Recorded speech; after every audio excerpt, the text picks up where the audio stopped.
It's time to go through every setting on your iPhone that will ensure that you get the best image quality out of your videos. Now, we do commercial photo and video production for a living, and when we're shooting social media content, we use the phone, so it needs to perform like a real camera. That's how we're gonna work through it today. We're gonna start with the essentials by going into the Settings app and open up Camera. Now, generally, you could just work with the defaults here, but I think it's worth understanding what's going on and a few essential things to change. Now, Record Video. These are just the defaults of what your camera launches into every time you open it. It's this number up here in the top right, and you can see right now I'm set to HD 30. That means I have 1080p HD and 30 frames per second. So many people get tripped up here. The basic, most important things to understand is social media is 1080p and 30 frames per second. That's Instagram, TikTok, Facebook. So for vertical content, I like this as the default. If you're gonna be shooting horizontally, I'd be looking at a 4K option because that means you're probably gonna look at it on a bigger screen someday. So I'll often be choosing either 30 frames per second, 25 frames per second, I'll tell you about that in a sec, or 24 frames per second. The way to choose between those is 30 looks more like the news or sports or real life. 24 feels a bit more like the movies. There's no right or wrong answer there. It's a matter of taste. Now, there are other reasons you might choose a different default, like if you're gonna be cropping in on the video, even though it'll be 1080, you might want 4K. So you just got more space so you can punch in later in post. I do that all the time. Now down here in Show PAL formats, that's what you want to click if you are ever in Europe. This is the 25 frames per second that we saw up here.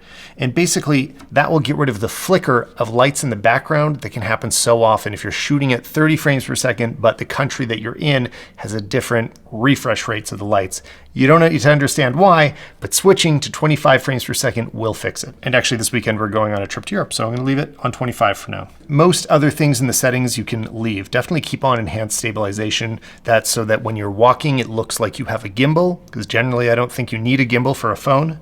The next important one is HDR video. I always have this turned off, but it is on by default. So I often recommend people right away go in and turn it off. This will basically make your videos look brighter. The thing is, it complicates the whole workflow. Sometimes it'll look weird and wrong. And if you're editing in Final Cut Pro, you have to change settings. And there's just a much steeper learning curve, and it's easier to make your footage look weird. So I just recommend keeping it off. Final important one here is lock white balance. And I turn this on and off depending on the situation. Basically, as you move through a scene, the camera will try to make the image warm or cool depending what it sees. So if I'm moving around and I want it to adjust, I'll keep lock white balance off. It'll constantly be adjusting to the scene. But if things are still, like if I'm sitting here right now, I don't want it to be getting warmer and cooler just because the camera has some ideas of its own. Instead, I'm gonna lock the white balance so that the whole time I can guarantee the shot will have the same colors. Now we're ready to go back into the camera settings. Next up is record slow motion. This is just the default. You can always change it, but I think 120 is definitely where you should start. 240 is very, very slow, and the quality becomes much lower, like it's grainier, more pixelated. So stick with 120 most of the time and only switch to 240. If you really need to do something crazy, you usually don't need it. Next, we have record cinematic video. I don't actually use this too often.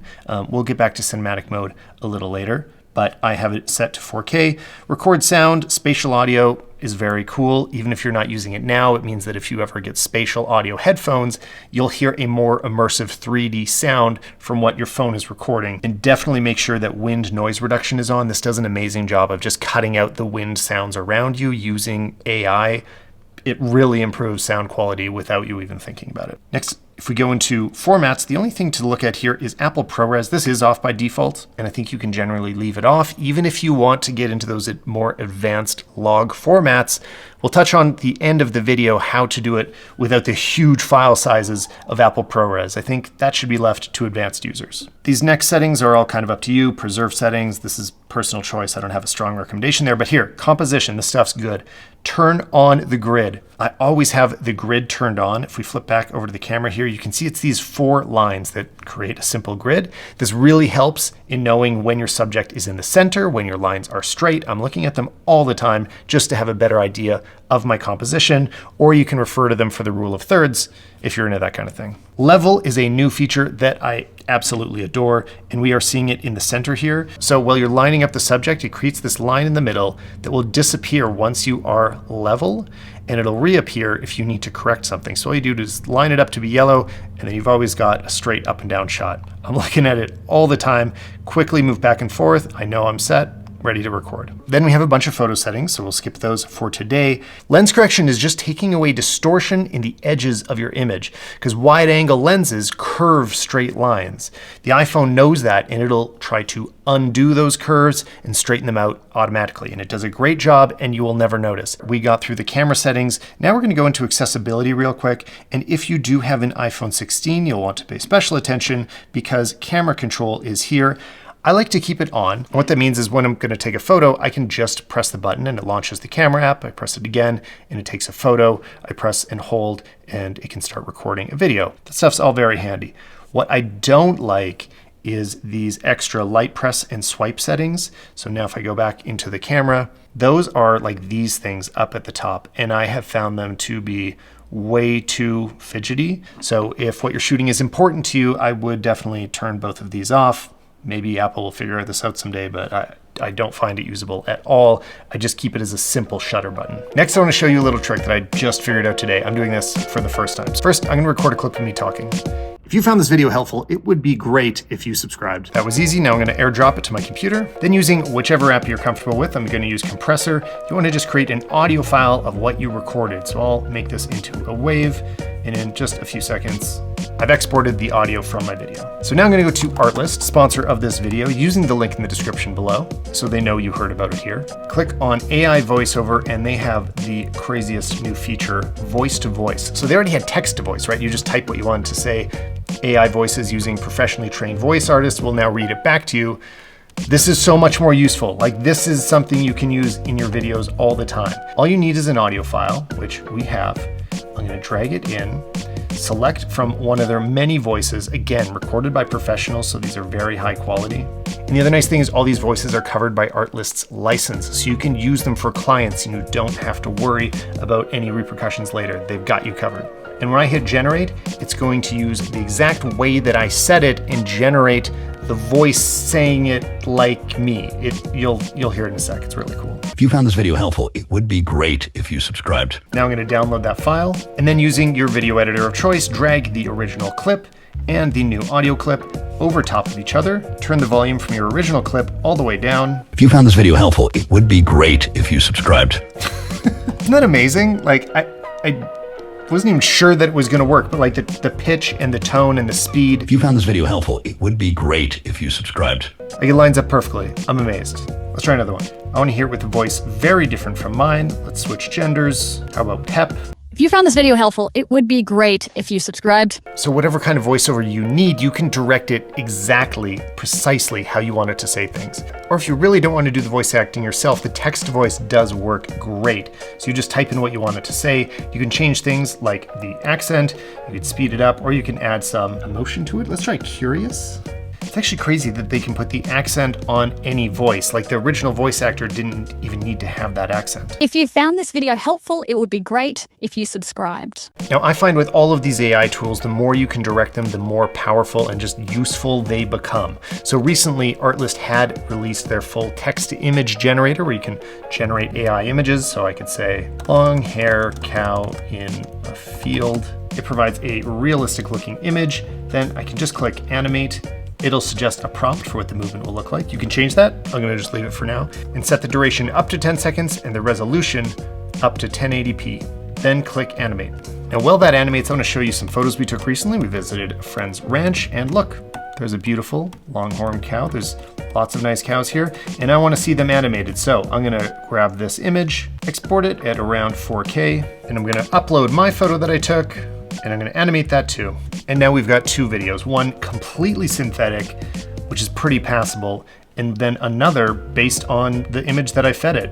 Also incredibly believable. Here's another one I created with its close-up. I mean, this would pass a lot of people's sniff test because once you're using a real image, the source is just, I mean, it's reality. So it looks very believable once it's moving. This is so useful for all sorts of projects where maybe you only captured the image and now you need to add it to a video. So instead of just having the still, you can have some subtle movement in there as well. But Artlist never seems to slow down in what they're working on. So in addition to the music, VFX, LUTs, and all the other creative assets that they already have, and I include in all the videos I create, they're also working on new tools that are still coming, including 4K upscaling for their AI-generated videos, and including multiple voiceover models so you can really craft those studio quality recordings for exactly the project that you're working on. Honestly, it gets a little addictive just throwing your photos in here to see what happens. So trying this beach photo, here are the results, and it looks incredibly natural. It's nice seeing AI tools that are actually useful for creatives.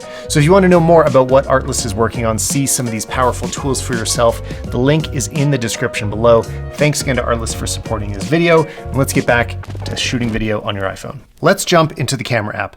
And I'm sure you already know how to use it. You've already taken videos with your phone, but we're going to go through everything systematically so you really understand how it works and the best ways to use all the tools available to you here. Even though there are more professional apps, I still use the camera app all the time. It's very powerful. So let's start up here in the top right where we were talking about frame rates earlier. Right now it's defaulting to 25 frames per second for our upcoming Euro trip, but right now I'm still in Canada, so I'm going to set it back to 30. This is usually how I'm shooting. I've got HD and 30, and if you're still undecided about how to set your resolution, which you can just tap to change there between HD and 4K, it's all about the screen size you expect to be watching it on. If it's mostly going to be on a phone, it is fine to be HD. That's usually what I do. If it's going to be on a larger TV someday or just archival purposes, this is important footage, then you go to 4K, or you can shoot everything in 4K if everything is important to you. That's up to you, but I just shoot so much that I would fill my phone and all of my iCloud backup if everything was always 4K. So sometimes it's just not necessary. And there's a similar lesson here in your frame rate. I see a lot of people shooting in 60 frames per second all the time. The only reason 60 is on there is for slow motion. I mean, some people say they prefer it, but I think they just play a lot of video games so they get used to that faster frame rate. Like, it's a weird look. It's not natural, and it is very uncommon to use it. So if you prefer it, okay, you can, but I would only ever turn it to 60 if I think maybe I'll eventually slow that footage down. And keep in mind that you're basically taking twice as many frames, so it's twice as big of a file, and when you upload it to social media, it's only playing back at 30 frames per second. It just throws away all that extra data that you're storing in your phone now for no reason. Now there are different modes here, like you can go into slow motion mode, and this is nice for social media. It gives you like a speed ramp, so if I hit record, and when I stop and play it back, if I edit the video, there are little ramps here, right, where it speeds up and slows down. This is awesome if you want to post it immediately. What I often like to do if we're working on a project that I know we'll be editing is I actually stay in video mode and I set the frame rate to 120 frames per second and slow it down later. So when I am recording and play it back, it's just regular speed, but if I edit it, there is a slow motion button here and I can choose how slow to play it. And then on the far left, we've got our flash. This only turns on while you're recording. And we've also got action mode. If you're running like this, if your phone is shaking this hard, action mode can somehow smooth it out and make it look really good. But you don't want to do that if you're just walking. So if you're able to just kind of like smoothly keep your arm steady, regular stabilization works great, and you don't need to turn on action mode. It's a really fun tool when you need it, but I see some people overusing it as well. Along with swiping from left to right, you can also swipe up. This is one of my favorite tricks, and I think some people don't discover it fast enough. There's one more tool that is hidden in here that's not accessible on the rest of the screen, and I use it all the time. So let me set up why I use it. First of all, if we're just recording and we want to lower the exposure, you can tap, which will focus and expose the thing you tapped on. If you think it's too bright or too dark, you can drag up and down to change that exposure. Very useful. The only thing is that the focus and exposure are connected, so both will change at the same time. So my environment right now, I'm sitting in one place, the lights are the same, I'm the same distance from the camera, I can connect the two, that's fine. But if you're out moving around, once you've tapped to focus, it won't autofocus as quickly, like it'll be slower to respond. Then there's another trick where you can tap and hold, and now it'll lock exposure. You can also drag up and down for that, so you can make it darker or brighter. Great, but it's locked, so it's not going to change while you're shooting. So something I use really often, swipe up from the bottom, tap this plus minus button, and this is exposure control. It's available on virtually any camera, professional camera, old cameras, like it's been around for a long time. And this will basically take the like neutral, normal brightness and make it either darker or brighter. So a lot of the time I have this turned down a little bit, either 0.7, 0.3, something like that. It makes the blacks a little bit richer and less HDR in the image, a bit more of an organic look. Especially if you're wearing like dark clothing, it can really help keep it looking black. Same thing goes for a white environment. Let's say you're in front of a white wall. Sometimes it'll try to make that dark. You could turn it up to maybe 0.7 and it'll correct for that as well. And then while you're in exposure adjustment mode, it'll just stay that way the whole time you're shooting. You don't need to worry about focus. It's just going to act like the camera always does. And it does become available now in the top left. So I could tap on that as well to continue changing my exposure. A very powerful tool, and I wish it was a little more visible because I think a lot of people miss out on it. Now there's another mode we skipped over, cinematic mode. This can create some really interesting effects. It cuts things out of the background. It can look great. It's neat. It's fun. I don't use it virtually ever. All I'd recommend is that if you are using it, I'd go up here where it says F. This is the F stop, which is how blurry the background's going to be, and I would turn it to a high number, something like F8. This basically reduces the effect of cinematic mode so that there's less digital artifacts going on in the sides, it looks less fake, and will draw less attention to the effect. I would recommend keeping it more subtle. At these lower numbers that it defaults to, it looks really fake. But another reason I don't use it is I lose a lot of options. Like I can't shoot at ultra wide, or because I'm using an iPhone Pro, I can't zoom into 5x. So again, I'm gonna go back to my video mode, which I'm in most of the time. Speaking of the zooms, we've got 4 tap buttons to zoom to different levels, and usually I just tap those. Rocking is interesting for like a smooth zoom effect, which is actually a pretty recently added feature. But I wouldn't recommend using anything between 0.5 and 1, and between 2 and 5. All of those are digital crops that look terrible. Like they're gonna add a lot of noise and they're gonna make your image look much worse than it should. Generally, I'd recommend sticking to something pretty close to the actual numbers that you're tapping on. You'll always get great results. And if you need to be either closer or further, just physically move closer or further. We've got one more button that is turning macro mode on and off. This basically switches to the 0.5 lens. It's the only one that can focus extremely close. Such a fun feature to work with, but if you're ever finding it accidentally switching to it when you don't want it to, sometimes you want to turn it off so that it's only focusing where you want it. So now if you've mastered the camera app, let's go to the next level. This is how you're going to create truly cinematic video using the iPhone. Let's start with Blackmagic Camera. This is a free app. It's extremely powerful, probably a little intimidating when you look at the overall interface here. There's a lot going on, but it'll kind of give you the shortcut, the few settings you need to change to make this look cinematic. First of all, we're going to change our codec, make sure it's set to H.265. We're going to set our bitrate to either high or max. Then we're going to change our color space to Apple log. If you're shooting for social media, you want to make sure you enable vertical video. Then we can scroll way down, probably turn off record proxy if it's there. You want to turn on display LUT. Inside of LUT selection, you've got to choose something. I have some of my own personal LUTs installed on here right now, but this one comes built in by default, Apple log to Rec 709. Then you want to record LUT to clip and make sure the color space tag is set to 709. Just rewind, watch that at 0.5 speed if you need to remember all of it, because I'm not going to explain how it works in this video. I have it in other videos.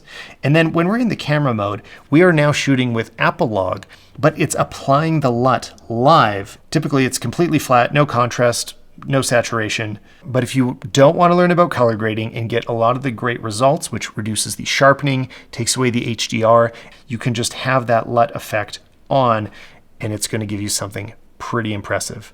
I also have my own LUTs. There's a link in the description if you want to download those, which can give you like full cinematic looks on the go. Or the other way to apply one of those LUTs, it's available in the app Kino. It's a much simpler app to understand, easier to navigate. You're going to go up here in the top right, go to custom, and make sure that you're set to log and HEVC. This will want to default to some kind of ProRes, but you don't need that. Hit apply. Then in the bottom right are the different color filters, and I'm going to strongly recommend you use Stalman 03. Then in the top right, turn on instant grade, and that's going to save the LUT in the file. And now you're getting cinematic looking color graded footage right out of your camera. Doesn't look HDR, doesn't look like a phone. Instantly, you don't need to learn anything afterwards. I really enjoy shooting like this sometimes. Your flexibility goes away, but it just looks great, like your home videos look like movies. And by the way, if you're looking to attach your phone to a tripod or anything at all really, the brand new standard version of the Stalman clamp is available now. This is for anybody that shoots in horizontal modes. It's smaller, it's more affordable than the vertical Stalman clamp, and it's gonna hold your phone in the same super strong professional way. I think it's great, check it out. All these links are in the description. I hope this helped, guys, and I'll see you in the next video.